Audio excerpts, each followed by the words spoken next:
میری شادی کو تقریباً 1 سال ہو گیا تھا۔ میں اپنے سسرال میں بہت خوش تھی۔ میرا سسرال کوئی بہت لمبا چوڑا نہیں تھا، صرف میرے شوہر اور میرے سسر تھے۔ ساس پہلے ہی فوت ہو چکی تھی اور میرے شوہر اپنے ماں باپ کے ایک ہی بیٹے تھے۔ میرے والدین اس رشتے پر بہت خوش تھے کہ بہت لمبا چوڑا سسرال نہیں ہوگا تو زیادہ مسائل بھی نہیں ہوں گے۔ میں بہت سارے مسائل سے بچ جاؤں گی، یہ سوچ کر بہت خوش تھی۔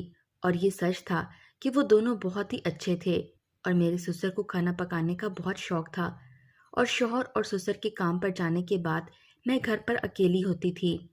اس لیے اپنی تنہائی کو ختم کرنے کے لیے طرح طرح کے کھانے بناتی رہتی تھی اور گھر کی سجاوٹ وغیرہ میں لگی رہتی تھی۔ اس بات سے میرے شوہر اور سسر دونوں ہی بہت خوش تھے۔ ایک چھٹی کے دن میرے سسر خود کھانا بناتے تھے کہ تم سارا ہفتہ کھانا بناتی ہو، آج تمہیں کھانا بنانے کی چھٹی ہے۔ میں تو ان کی اس بات سے بہت خوش ہوتی کیونکہ اتنا خیال رکھنے والے لوگ ہیں۔ کوئی یہ بات سنتا یا دیکھتا ایک دفعہ تو میری قسمت پر رشک کرتا، اور شاید میں خود کو خوش قسمت ترین ہی سمجھتی تھی اگر وہ میرے ساتھ نہ ہوتا۔ میرے شوہر نے نیا کاروبار شروع کیا، اس وجہ سے انہیں دوسرے شہر جانا پڑ جاتا۔ کیونکہ میرے سسر بہت اچھے تھے اس لیے مجھے کبھی بھی مسئلہ نہیں ہوا تھا اور میں خوشی خوشی شوہر کو جانے کی اجازت دے دیتی تھی۔ یہ سلسلہ ایسے ہی چلتا رہا اور کچھ ماہ سے میرے سسر کی پینشن ہو گئی تھی اور وہ گھر پر ہی ہوتے تھے اور اکثر کھانا وہ بنا دیا کرتے تھے۔ لیکن ایک دفعہ جب میرے شوہر دوسرے شہر گئے تو میرے پاس بھی کرنے کو کوئی کام نہیں تھا۔ میں نے سسر سے کہا کہ میں کھانا بناتی ہوں، لیکن میرے سسر نہیں مانے اور ضد کی کہ کھانا تو میں ہی بناؤں گا۔ میں بھی خاموش ہو گئی کہ اتنے پیار سے کہہ رہے ہیں تو اچھا نہیں لگتا۔ سسر نے ہی کھانا بنایا اور میں کھانا کھا کر سو گئی، اور حیرت کی بات یہ کہ مجھے لیٹتے ہی نیند آ گئی اور میں نے اس چیز کو زیادہ نہیں سوچا۔ جب میں صبح اٹھی تو میرے کپڑوں پر گند لگا ہوا تھا۔ میں نے اس بات کا ذکر کسی سے نہیں کیا اور نہ ہی میری ایسی سوچ تھی۔ مجھے تجسس ہونے لگا کہ ایسے کیوں ہوتا ہے، کیونکہ میں جب بھی کھانا بناتی ہوں سکون سے کھانا کھاتی ہوں اور مجھے لیٹتے ہی کبھی بھی نیند نہیں آئی تھی۔ یہ میری بچپن کی عادت تھی۔ میں کچھ دیر تک کروٹیں لیتی رہتی تھی، اس کے بعد مجھے نیند آتی تھی۔ لیکن جو 2 دن مجھے اچانک نیند آئی، سسر نے کھانا بنایا تھا۔ مسئلہ یہ تھا کہ میں اس بات کا ذکر کسی سے نہیں کر سکتی تھی، کیونکہ اگر شوہر کو بتاتی تو کوئی بھی انسان اپنے باپ کے بارے میں غلط نہیں سن سکتا تھا اور وہ مجھے ہی الزام دیتے۔ گھر میں اور کوئی بھی نہیں تھا اور ماں باپ کو میں بتا کر پریشان نہیں کرنا چاہتی تھی۔ میں پریشان رہنے لگی اور سسر سے بچنے کی کوشش کرنے لگی، لیکن کیونکہ وہ سارا دن گھر پر ہوتے تھے، شوہر نہیں ہوتے تھے، اس لیے مجھے انہی سے بات کرنی پڑتی تھی، اور وہ بھی مجھے بس ہر وقت اپنے آگے پیچھے رکھنا چاہتے تھے۔ پہلے تو مجھے عجیب نہیں لگتا تھا، لیکن اب مجھے سب کچھ اچھا نہیں لگتا تھا۔ میں چاہتی تھی میں ان کے سامنے نہ آؤں، لیکن ایک گھر میں رہتے ہوئے یہ کیوں کر ممکن ہو سکتا تھا۔ پھر ایک دن تو انتہا ہی ہو گئی اور میرے شوہر کو زبردستی میرے سسر نے دوسرے شہر بھیج دیا کہ جا کر وہاں کا کام لے کر آؤ۔ وہ کہتے رہے وہاں کوئی کام نہیں ہے، میرا جانا نہیں بنتا، لیکن میرے سسر نے ان کو ڈانٹ دیا کہ تمہیں بڑا پتہ ہے، بار بار کام دیکھنا پڑتا ہے، اس آفس کو بھی جا کر دیکھو۔ مجبور ہو کر میرا شوہر دوسرے شہر چلا گیا۔ میرے شوہر کے جاتے ہی ان کے چہرے پر ایسی چمک نظر آئی جیسے ان کی کوئی خواہش پوری ہو گئی ہو۔ میں نے فوراً کہا کہ میں اپنی امی کے گھر جانا چاہتی ہوں، لیکن میرے سسر نے منع کر دیا کہ میرا بیٹا بھی ابھی یہاں نہیں ہے، تم بھی چلی جاؤ گی تو میں اکیلے پیچھے کیا کروں گا، یہیں رہ جاؤ، جب تک وہ واپس نہیں آتا پھر چلی جانا۔ اور میں مجبور ہو گئی کہ میں تو ان کو کچھ کہہ بھی نہیں سکتی تھی، لیکن میرے دل میں جو شک بیٹھ گیا تھا کیسے ختم ہو سکتا تھا۔ اور اس دن پھر میرے سسر نے کھانا بنایا، جو کہ میں نے کہا بھی کہ میرا دل نہیں ہے اس لیے میں نہیں کھاؤں گی، لیکن انہوں نے زبردستی مجھے تھوڑا سا کھلا دیا۔ پھر کھانے کے فوراً بعد مجھے نیند آ گئی اور بستر پر لیٹتے ہی میں سو گئی۔ صبح کو دیکھا تو میرے بستر اور کپڑوں دونوں پر ہی گند لگا ہوا تھا۔ مجھے غصہ آنے لگا اور میں نے سوچ لیا کہ اب میں اپنے شوہر کو بتا کے رہوں گی، اس لیے میں نے اپنے کپڑے اتار کر ادھر واش روم میں ہی لٹکا دیے اور سوچ لیا کہ اب یہ کپڑے ثبوت کے طور پر اپنے شوہر کو دکھاؤں گی۔ وہ آئے تو میں موقع کی تلاش کرنے لگی، ان کو حقیقت بتا دوں، لیکن مجھے موقع نہیں مل رہا تھا کیونکہ میرے سسر ہر وقت ہمارے ساتھ رہتے تھے۔ رات کو جب میرے شوہر میرے کمرے میں آئے تو میں نے ان کو ڈھکے چھپے الفاظ میں بتانے کی کوشش کی، لیکن انہوں نے مجھے یہ ڈانٹ دیا کہ تم غلط مت سوچو، وہ تمہیں اپنے بیٹی کی طرح پیار کرتے ہیں اور تم ان کے اوپر شک کر رہی ہو۔ میں نے ان کو یقین دلانے کی بہت کوشش کی، لیکن وہ میری بات نہیں مان رہے تھے۔ آخر کار میں نے کپڑے لا کر ان کو دکھا دیے کہ یہ میری بات کا ثبوت ہے، لیکن ان کی آنکھوں پر تو باپ کی محبت کی پٹی بندھی ہوئی تھی، اس لیے وہ میری کوئی بات بھی ماننے کو تیار نہیں تھے۔ میں نے یقین دلانے کی بہت کوشش کی، لیکن انہوں نے کہا، مجھے تو ایسا لگ رہا ہے کہ تم میرے باپ پر الزام لگا کر اپنا کوئی گناہ چھپانے جا رہی ہو۔ میرا باپ رات کو سو جاتا ہے، اسے کیا معلوم کیا ہوتا ہے اور کیا نہیں، اور تم نہ جانے کس کو بلا لیتی ہو۔ ایسی بات سن کر میرے پاؤں کے نیچے سے زمین ہی نکل گئی۔ یہ میرے ساتھ کیا ہو رہا ہے؟ ہم دونوں کی بہت شدید لڑائی ہوئی اور اس کے بعد میں اپنی امی کے گھر چلی گئی۔ 10 سے 15 دن گزر گئے، انہوں نے پلٹ کر خبر بھی نہ لی۔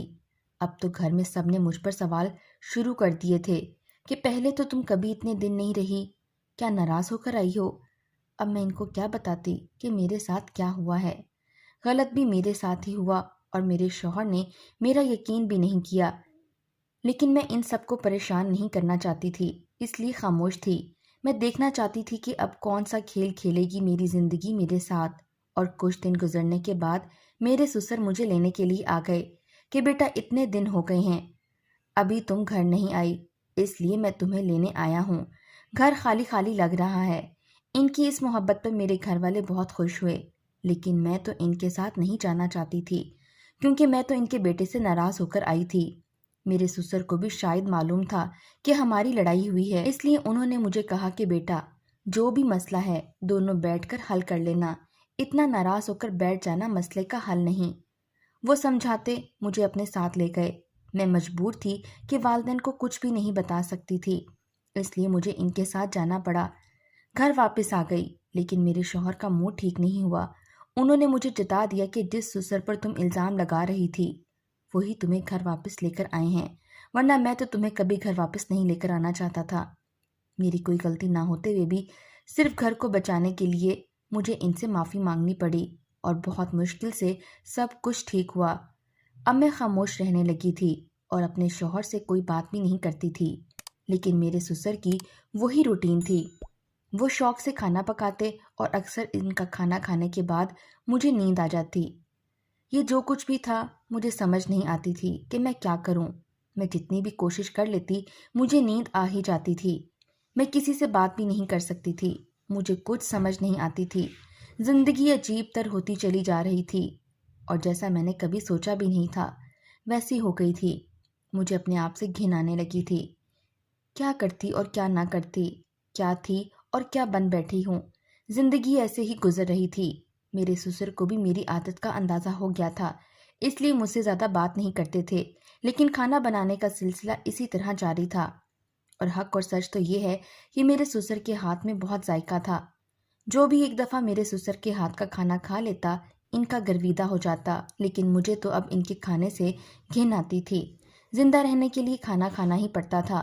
3 بندوں کے گھر میں اپنے لیے الگ بھی نہیں بنا سکتی تھی، لیکن کہتے ہیں کہ جب انسان بالکل بے بس ہو جاتا ہے تو اللہ پاک وہاں سے راستہ دکھاتے ہیں جہاں سے انسان سوچ بھی نہیں سکتا۔ میرے ساتھ بھی کچھ ایسا ہی ہوا۔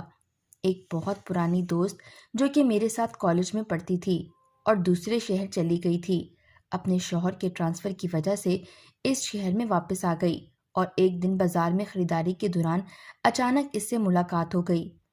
اتنے عرصے بعد دوست کو دیکھ کر فطری بات ہے ہم نے ایک دوسرے سے ملنے کا پروگرام بنا لیا اور ہمارا ایک دوسرے کے گھر میں آنا جانا بھی شروع ہو گیا۔ وہ 2 دفعہ ہمارے گھر آئی تو اس نے میرا اور میرے سسر کا رویہ نوٹ کیا تو مجھ سے سوال کیا کہ ایسا کیوں ہے۔ میں نے اس کو ساری باتیں بتا دیں کہ میرے ساتھ یہ سب ہوا ہے۔ پہلے تو وہ بہت حیران ہوئی، پھر اس نے وعدہ کیا کہ وہ اس سارے سلسلے میں میری مدد کرے گی۔ ایک دن جب میرا شوہر ہمیشہ کی طرح ایک دوسرے شہر گیا، میرے سسر نے کھانا بنایا تو میں نے کھانا کھانے کے ساتھ ہی تھوڑا سا کھانا اپنی پلیٹ سے نکال کر چھپا دیا، اور دوسرے دن وہی ہوا جو میرے ساتھ ہمیشہ ہوتا تھا، لیکن میں نے وہ کھانا اپنی دوست کو دے دیا، اور کیونکہ اس کا شوہر ایک سائنسدان تھا اس لیے وہ کھانا لیبارٹری میں ٹیسٹ کیا گیا۔ وہی ہوا جس کا مجھے شک تھا۔ اس کھانے میں نیند کی دوا شامل تھی، اسی وجہ سے مجھے فوراً نیند آ جاتی تھی۔ ایک دفعہ تو میں نے سوچا کہ میں اپنے شوہر کو دکھا دوں، لیکن پھر مجھے وہی ڈر محسوس ہوا کہ وہ کہیں گے کہ تم نے میرے باپ پر الزام لگایا ہے اور اب کی دفعہ وہ مجھے اپنی زندگی سے ہی نکال دیں گے۔ اس ڈر نے میری زبان پر تالے لگا دیے، اور پھر ایک دن جب میرا شوہر گھر پر نہیں تھا، میرے سسر نے کھانا بنایا تھا، تو میں نے اپنے دوست کے مشورے سے وہ کھانا نہیں کھایا، لیکن یہی ظاہر کیا کہ میں نے کھانا کھا لیا ہے، اور کمرے میں جا کر لیٹ گئی۔ میں دیکھنا چاہتی تھی کہ آخر میرے سونے کے بعد ہوتا کیا ہے۔ مجھے لیٹتے ہوئے تقریباً آدھا گھنٹہ ہی ہوا تھا کہ میرے کمرے کا دروازہ کھلا۔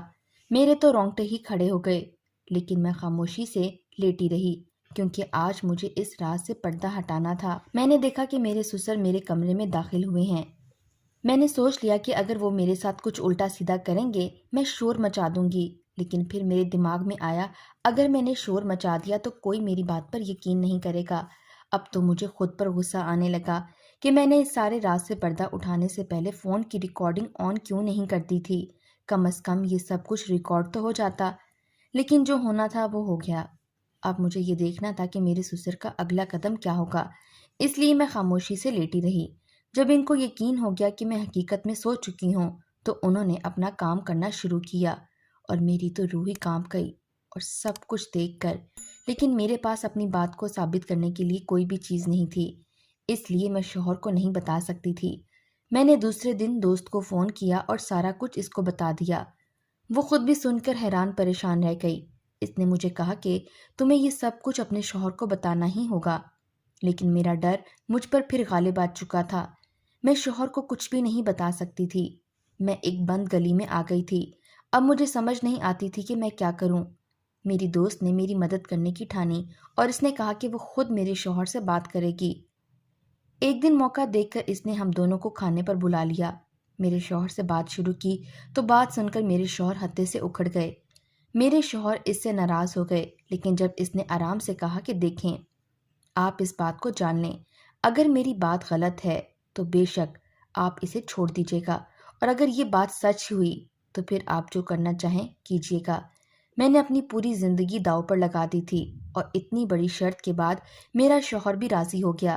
اب صرف یہ تھا کہ ہمیں کچھ ایسا کرنا تھا کہ میرے سسر کو معلوم بھی نہ ہو اور شوہر پر ان کی حقیقت بھی کھل جائے۔ میری دوست نے وہ رپورٹ بھی میرے شوہر کے سامنے رکھی جو کہ میں نے کھانے کی بنوائی تھی۔ شاید اس رپورٹ کی وجہ سے ہی انہیں مجھ پر یقین آیا تھا۔ تقریباً ایک ہفتے کے بعد انہوں نے اپنے باپ سے کہا کہ انہیں دوبارہ دوسرے شہر کام کے سلسلے میں جانا ہے۔ میرے سسر سن کر بہت خوش ہو گئے اور انہوں نے کہا تم ضرور جاؤ۔ میرے شوہر گھر سے تیار ہو کر نکلے، لیکن اپنے ایک دوست کے ہاں چلے گئے اور دوسرے شہر نہیں گئے۔ ہمیشہ کی طرح کھانا میرے سسر نے بنایا۔ کھانا بنانے میں مصروف تھے تو میرے شوہر خاموشی سے گھر میں داخل ہوئے اور کمرے میں چھپ گئے۔ سسر کو معلوم بھی نہیں تھا کہ ایسا بھی ہو سکتا ہے۔ میں نے خاموشی سے کھانا کھایا کیونکہ مجھے معلوم تھا ابھی کھانا کھانے کے بعد مجھے نیند آ جائے گی، لیکن میرا شوہر میرے کمرے میں ہے، اس لیے مجھے کوئی ڈر نہیں تھا۔ میں نے پیٹ بھر کر کھانا کھایا اور ہمیشہ کی طرح مجھے نیند آ گئی۔ میں کمرے میں گئی اور شوہر کو بتایا کہ مجھے نیند آ رہی ہے، میں کھانا کھا چکی ہوں اور اب جو بھی کرنا ہے آپ نے کرنا ہے۔ میں تو بستر پر لیٹتے ہی سو گئی۔ مجھے معلوم نہیں کہ رات کو کیا ہوا، لیکن جب میں صبح کو اٹھی میرے سسر اور شوہر دونوں ہی گھر پر نہیں تھے۔ مجھے معلوم نہیں تھا کہ وہ کہاں گئے ہیں۔ بہت دیر گزر گئی اور دونوں میں سے کوئی بھی واپس نہیں آیا۔ اب تو مجھے فکر شروع ہو گئی۔ میں نے دونوں کے نمبروں پر فون کیا اور ان دونوں کے نمبر بند جا رہے تھے۔ میرے لیے یہ صورتحال بہت خطرناک بھی ہو سکتی تھی، لیکن مجھے معلوم نہیں تھا کہ وہ دونوں کہاں ہیں۔ کچھ سمجھ نہیں آیا۔ میں نے فوراً اپنی دوست کو فون کیا اور اسے ساری صورتحال بتائی۔ اس نے مجھے حوصلہ دیا، لیکن شام تک ان دونوں باپ بیٹے کا کچھ نہیں پتہ چلا اور اس وجہ سے میرا حال برا ہو گیا تھا۔ مجھے خود پر غصہ آ رہا تھا کہ میں نے آج کھانا کھایا ہی کیوں؟ کم از کم یہ تو معلوم ہوتا کہ ہوا کیا ہے، کیونکہ آج ہمیشہ کی طرح میرے کپڑوں پر گند نہیں لگا تھا۔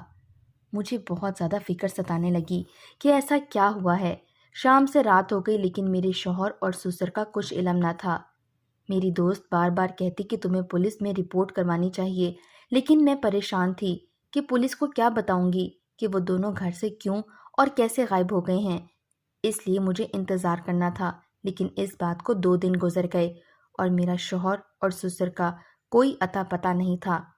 مجبوراً مجھے اپنے بھائی کو فون کر کے ساری صورتحال بتانا پڑی۔ میرے بھائی فوراً آ گئے اور جب انہیں ساری بات معلوم ہوئی انہوں نے مجھے شدید ڈانٹا کہ تمہیں یہ بات پہلے بتانا چاہیے تھی۔ ان کا کوئی دوست پولیس میں تھا، انہوں نے اس کو اعتماد میں لے کر ان کو ساری بات بتا دی۔ پولیس کے اپنے ذرائع ہوتے ہیں اور نہ جانے پولیس نے فون ٹریس کیا یا کوئی اور سراغ ڈھونڈا، لیکن رات کو میرے شوہر اور سسر دونوں آ گئے۔ میرے شوہر بے ہوش تھے اور میرے سسر عجیب و غریب باتیں کر رہے تھے، جیسے ان کا دماغ ان کے کنٹرول میں نہ ہو۔ میں تو یہ صورتحال دیکھ کر بہت پریشان ہو گئی تھی۔ بھائی نے مجھے دلاسا دیا کہ ان کو ابھی ڈاکٹر کے پاس لے کر جاتے ہیں تو ساری صورتحال معلوم ہو جائے گی۔ جب وہ ڈاکٹر کے پاس لے گئے تو معلوم ہوا کہ میرے شوہر کو بے ہوشی کی دوا دی گئی تھی اور پولیس اپنا کام کر کے واپس چلی گئی۔ لیکن اب مجھے تجسس ہوا تھا کہ یہ سب کیسے ہوا اور کیوں ہوا۔ میں نے ان دونوں سے سیدھے سیدھے سوال کر لیے کہ یہ سب کیا تھا، تو میرے شوہر نے بتایا کہ جیسے تم نے بتایا تھا ویسے ہی تمہارے سونے کے بعد کچھ دیر کے بعد وہ کمرے میں داخل ہوئے۔ ان کا عجیب سا حلیہ دیکھ کر مجھے خوف محسوس ہونے لگا، اور جیسے ہی وہ تمہارے بستر کے قریب گئے مجھ سے برداشت نہیں ہوا اور میں نے ان کو آواز دی۔ وہ میری بات سن کر پریشان ہو گئے، اور اس سے پہلے کہ میں ان سے کچھ پوچھتا مجھے ایسا محسوس ہوا جیسے کمرے میں کوئی اور بھی ہے۔ اس سے پہلے کہ میں مڑ کر دیکھتا مجھے اپنی گردن پر سوئی چبھتی ہوئی محسوس ہوئی، اور اس کے بعد مجھے کچھ ہوش نہیں تھا۔ پھر سسر سے پوچھا کہ آپ ہی بتائیں کہ یہ سب کیا سلسلہ ہے، کیونکہ اب کہانی آپ کے ہاتھ میں ہے۔ انہوں نے مجھے بتایا کہ بیٹا مجھے خود معلوم نہیں ہوا کہ میرے ساتھ کیا ہو رہا ہے، صرف ایسا ہوا کہ تمہاری اور میرے بیٹے کی کوئی اولاد نہیں تھی اور شادی کو 2 سال ہونے والے ہیں، ابھی تک کوئی اولاد نہیں ہے۔ میں کوئی عورت تو ہوں نہیں جو اس موضوع پر تم سے بات کرتا۔ میں نے ایک دفعہ دوستوں میں بیٹھے ہوئے اس بات کا ذکر کیا تو میرے دوست نے بتایا کہ کوئی ڈاکٹر ہے جو کہ عامل ہے، اور ان سے اگر تم دوائی لے کر اپنی بہو کو دو گے تو اس کی اولاد ہو جائے گی۔